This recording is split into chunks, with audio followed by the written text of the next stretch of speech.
జమ్మూ కాశ్మీర్లోని పెహల్గాంలో జరిగిన ఉగ్రవాది దాడిని గురించి అందరికీ తెలిసిందే. దాదాపు 29 మంది అమాయకులను దారుణంగా చంపేశారు. బలవంతంగా వాళ్ళ మతాన్ని కనుక్కొని హిందువులని తెలిసిన తర్వాత అత్యంత క్రూరంగా చంపేయడం జరిగింది. ఒక్కసారి మానవత్వంతో ఆలోచించి చూడండి. నీ కళ్ళ ముందే నీ భార్య పిల్లల్ని, తల్లిదండ్రులు, స్నేహితులను చంపేస్తుంటే ఎంతటి ఆవేదనను అనిపించుకుంటారో ఒక్కసారి గమనించండి. భర్తను చంపేశారని బాధతో తనను కూడా చంపేమని అడిగితే మేము చంపం, పోయి మీ మోడీకి చెప్పుకోండి అని చెప్పేసి అన్నారట. మన కర్మ ఏంటంటే ఇప్పటికీ పాకిస్తాన్ వాళ్ళని సపోర్ట్ చేసే వాళ్ళు మన భారతదేశంలో ఉన్నారంటే మీరు నమ్ముతారా? ఉండేది భారతదేశంలో, పొగిడేది మాత్రం పాకిస్తాన్. మీ అందరికీ టైం దగ్గర పడింది. ఉగ్రవాదులు చేసిన తప్పుకి ఇప్పుడు పాకిస్తాన్లో ఉన్న ప్రతి పౌరుడు కూడా బాధపడాల్సి వస్తుంది.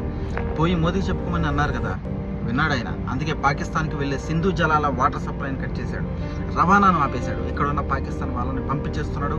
ఇంకా పాకిస్తాన్ వాళ్ళు మన ఇండియాకి వచ్చి బతకడానికి అవకాశమే లేకుండా చేశాడు. అది మోదీ గారు అంటే. మన భారత ప్రజల మీద, మోడీ గారి మీద, భారత సైన్యం మీద మనకు పూర్తి నమ్మకం ఉంది. మేము ఎవరి జోలికి పోలేం, మా జోలికి వస్తే వదిలిపెట్టాం. జై భారత్, జై